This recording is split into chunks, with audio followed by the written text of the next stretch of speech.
जय श्री राम, जय गौ माता। साथियों, आज एक हमें सूचना प्राप्त हुई है जो कि खंडूखाल से आगे करीब चराकोट ग्राम सभा है, वहाँ से प्राप्त हुई है। आप समझ सकते हैं, यह श्रीनगर से करीब 25 से 26 किलोमीटर दूरी है। इनमें यहाँ इस स्थान पे गौ माता पहाड़ से नीचे गिर गई है और सबसे बड़ी परेशानी की बात यह है कि वो गौ माता करीब 5 महीने की गर्भवती भी है। अब आप समझ सकते हैं कि इस समय उनके जीवन को बचाना हमारे लिए कितना बड़ा लक्ष्य होगा।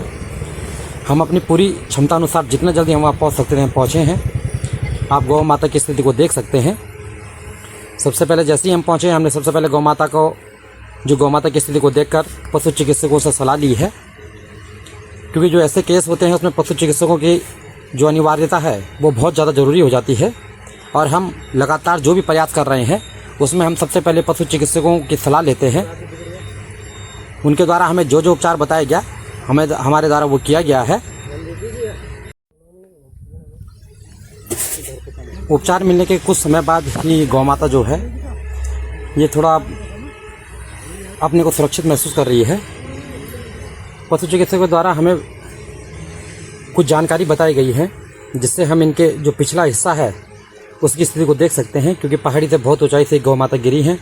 इनके पैर के किस हिस्से पे ज़्यादा चोट आई है और ये जीवन भर अब क्या खड़ी हो पाएंगी या नहीं, ये भी एक जांच का विषय है।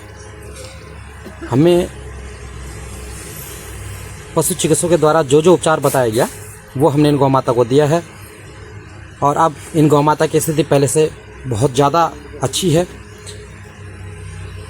अब आप समझ सकते हैं इनकी जो ये ऊपर पहाड़ी से गिरी हैं, इनकी जो पेट में 4 माह के बच्चा साथ में ऊंचाई से गिरने के कारण कि पेट से इतना ज़्यादा खून बहा है, आप खून की धार को देख सकते हैं।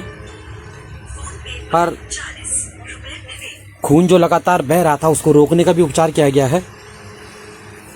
साथ में आप एक छोटी सी पहल देखिए इन बच्चों की, जो इस गौ माता को धूप से बचाने के लिए इसके आसपास चुन्नी लेके अपने खड़ी हो गई थी।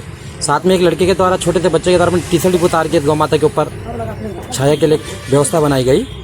ये एक बहुत ही अच्छी बात है कि जो छोटे बच्चे हैं वो अगर गौ के प्रति सम्मान रखेंगे तो हो सकता है ये सनातन बच जाए।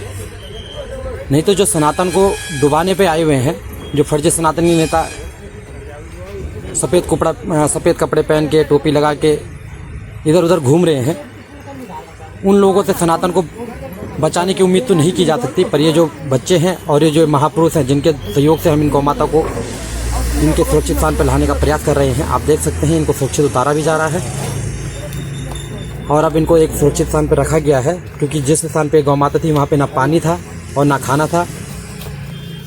इनके लिए एक वाहन उपलब्ध कराया गया है जिससे कि इन गौ माता को सुरक्षित स्थान पर पहुँचाया जा सके।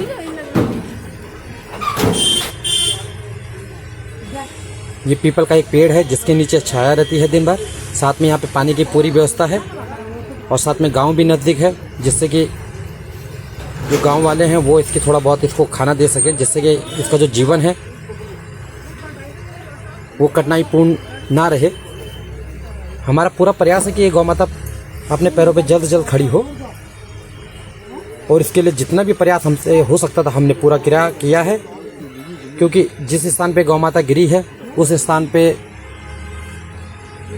किसी भी डॉक्टर या किसी भी पशु एम्बुलेंस का पहुंचना बहुत ही ज़्यादा मुश्किल था। आप समझ सकते हैं हमसे उतने दूर से संपर्क किया गया है और अगर हम उन व्यक्तियों की आस को तोड़ देते, अगर हम वहाँ पे नहीं जाते तो उनके मन में एक टीस रह जाती कि हमारे द्वारा उनसे संपर्क किया गया और वो यहाँ पे नहीं आ पाए। उनकी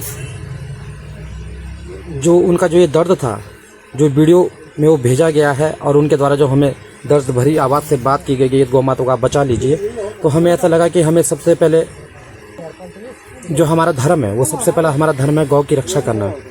अगर कोई सनातनी है तो सबसे पहले उसका सच्चा धर्म है गौ की रक्षा करना। मंदिर पूजा पाठ वो सब बाद में है, पहली प्राथमिकता है गौ की रक्षा करना, जिसमें सारे देवी देवता वास कर रहे हैं। 33 कोटि देवताओं का वास इस गौ माता पे है और इसको अगर हमें बचाने का प्रयास करना है तो हमें अवश्य सबसे पहले इसको करना चाहिए। और हम इस प्रयास में कितना सफल हो पाएंगे ये तो समय बताएगा, पर आप गौ माता की स्थिति को आप देख सकते हैं। हम हमेशा लगातार प्रयास करते रहेंगे, चाहे हमें कोई डराए धमकाए, हम पीछे नहीं हटेंगे। हम लगातार प्रयास है गौ माता स्वस्थ हो, सुरक्षित हो। धन्यवाद।